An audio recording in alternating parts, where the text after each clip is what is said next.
Gue baru tahu kalau tanda tangan di atas lembar kertas kosong bisa bikin bapak gue sendiri diusir dari tanah kelahirannya. Eh, lu pernah gak sih ngerasa insecure parah? Lihat teman-teman tongkrongan lu udah pada pamer kunci mobil, jalan-jalan ke luar negeri, sementara lu masih gini-gini aja. Jujur, itu yang dirasakan sama Rian. Dan gara-gara ego sialan itu semuanya hancur. Di pagi itu, di sebuah bengkel las kecil di pinggir kota, suara bising mesin gerinda benar-benar bikin pusing. Bapak Danu, bapaknya Rian, lagi ngusap keringatnya yang bercucuran pakai handuk loak nih. "Rian, tolong pegangin besi ini sebentar." "Nak," kata bapaknya kan. Nah, bapaknya mau ngelas bagian pojok nih. Panggil Pak Danu, suaranya agak serak karena batuk-batuk seminggu terakhir. Rian yang lagi duduk di pojokan bengkel cuma ngedengus males sambil matanya nggak lepas dari layar HP. "Bentar Pak," katanya. "Rian lagi balas chat investor nih. Tanggung, ini proyek masa depan loh." Nah, Bapak Danu itu cuma bisa menghela napas yang panjang dari dalam rumah. Bayangan adiknya Rian, Doni, muncul sambil bawa nampan berisi teh hangat. Doni ngeliat abangnya dengan tatapan sinis. "Jadi, investor apaan sih mas? Investor kok tiap hari cuma modal kota, tapi nggak pernah ngasilin duit. Itu pelanggan bengkel dari kemarin nyariin lu, nanyain pagar rumah mereka yang belum selesai lu chat itu loh." "Alah udah diam lu Don, lu tuh masih bocah, nggak tahu apa-apa soal dunia startup dan bisnis digital tahu nggak? Usaha las bapak itu tuh udah kuno, omsetnya recehan. Gue tuh lagi ngerintis agensi digital. Kalau ini meledak, kita bisa pindah dari rumah kumuh ini," balas Rian dengan sewot. Doni nggak mau kalah. Dia ngomong kayak gini, "Gaya lo selangit mas. Tapi lu sadar nggak, uang kas bengkel bulan ini tuh tipis banget. Bapak sampai nunda beli obat sesak napasnya gara-gara uang lu pinjem buat sewa server katanya. Mana tuh hasilnya?" Rian ya nggak peduli, di otaknya cuma ada satu hal. Dia harus kelihatan sukses di depan geng motor lamanya, terutama setelah dia lihat postingan itu. Teman SMA-nya Aldi yang sekarang jadi makelar properti sukses, rumahnya megah, pakaiannya necis. Rian ngerasa jadi pecundang yang malang di situ. Nah, sorenya Rian ini sengaja nyamperin Aldi di sebuah kafe mewah.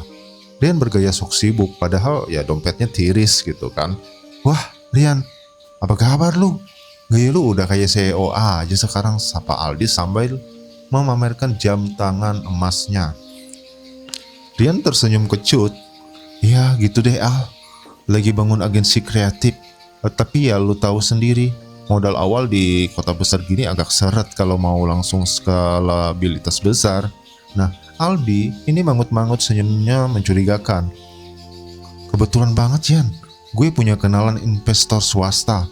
Ini tuh tanpa jaminan rumit, prosesnya cepat, dan cair bisa ratusan juta buat modal usaha. Yang penting, lu punya keberanian buat main gede. Lu mau kelihatan kaya beneran, atau cuma mau jadi tukang las seumur hidup?" Kata-kata Aldi benar-benar menusuk ego Rian ini tadi. Kemudian dia bilang kayak gini, "Beneran Al, tapi bunganya gimana? Aman gak tuh?" "Aman, lu kan temen gua. Nih, lu isi dulu link data diri di tab gue. Sama nanti lu tanda tangan berkas kemitraan kosong ini. Ini prosedur formalitas, biar gue bisa ajuin ke bos gue malam ini juga. Jangan bilang siapa-siapa dulu ya, terutama bokap lu yang kolot itu. Ini rahasia pebisnis kelas atas," bisik Aldi. Nah, mata Rian gelap karena ambisi. Kemudian tanpa membaca syarat tersembunyi, tanpa pikir panjang, dia mengisi semua data dan menandatangani kertas kosong itu. Di otaknya, dia sudah membayangkan dirinya memegang uang ratusan juta, membeli mobil baru, dan membungkam mulut adiknya itu. Nah, besoknya, uang benar-benar cair ke rekening Rian.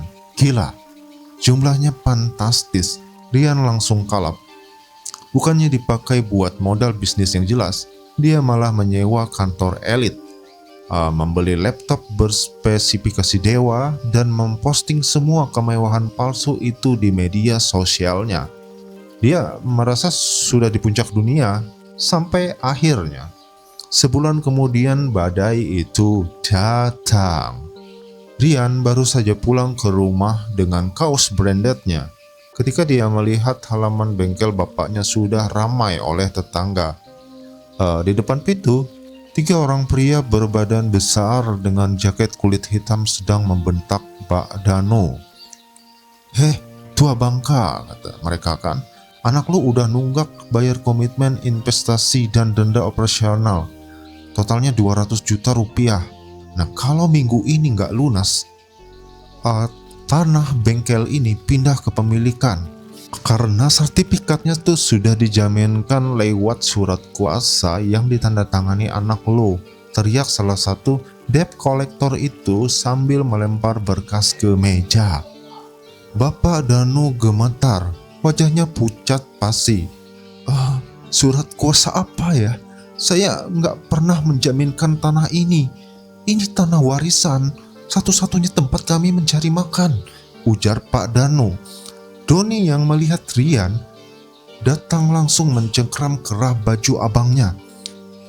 "Lu ngapain aja selama ini, Mas? Jawab gua. Ini surat apa yang ada nama lu ini?" Rian membeku, badannya lemas.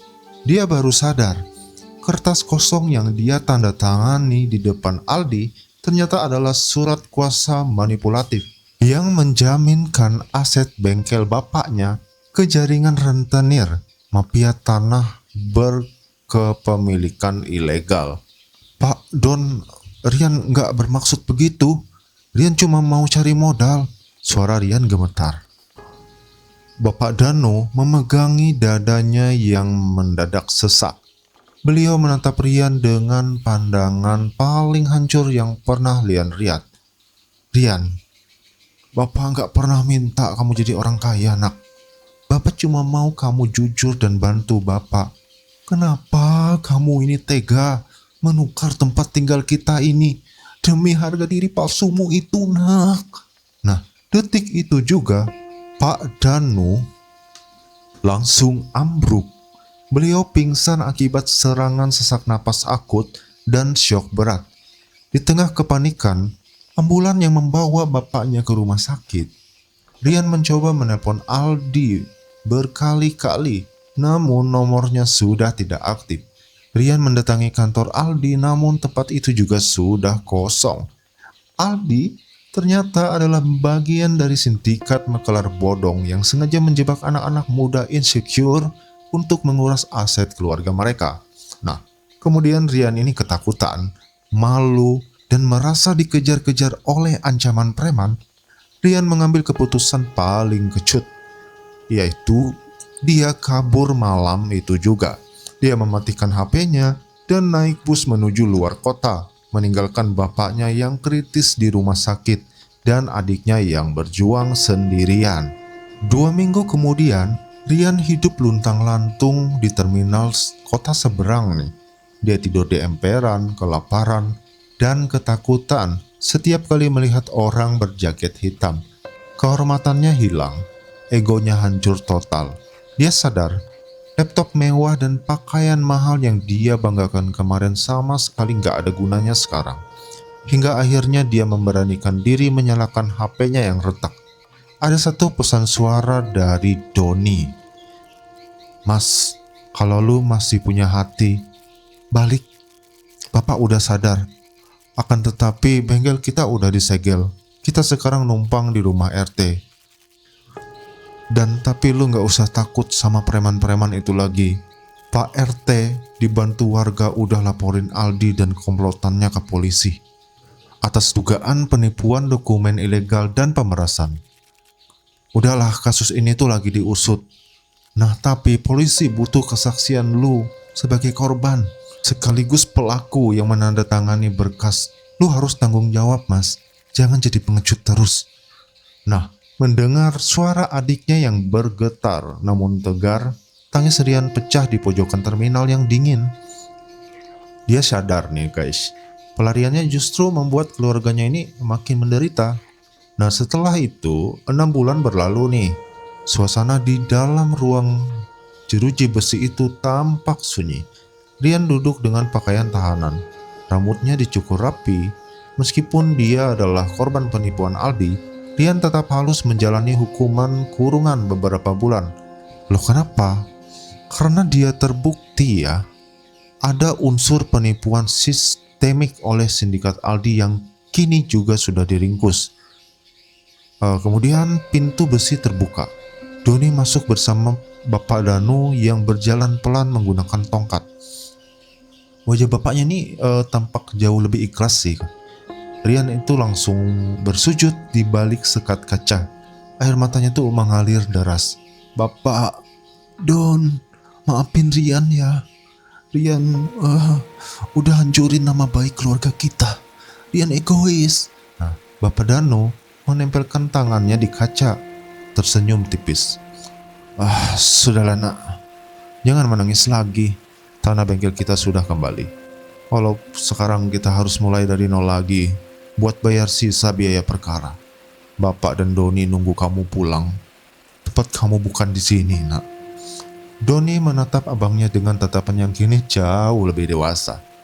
Gue sengaja gak lanjutin kuliah semester ini buat fokus megang bengkel bapak sementara waktu, mas.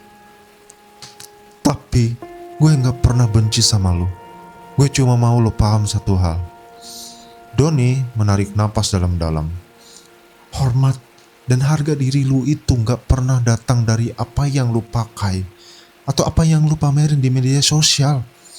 Harga diri itu ada pas lu berani jujur sama kondisi diri sendiri dan kerja keras bareng-bareng orang yang tulus sayang sama lu.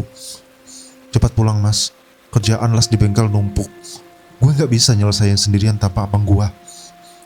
Nah, Rian hanya bisa mengangguk pasrah di balik jeruji. Dia berjanji dalam hati bahwa ketika dia keluar nanti, dia tidak akan pernah lagi menukar ketulusan keluarganya demi sebuah gengsi yang semu. Nah, gimana menurut kalian? Gimana pendapat kalian tentang kisah kali ini? Silahkan tuliskan pendapat kalian di kolom komentar. Dan jangan lupa untuk subscribe, like, dan komen dan sharing ke teman-teman kalian. Oke, bye-bye.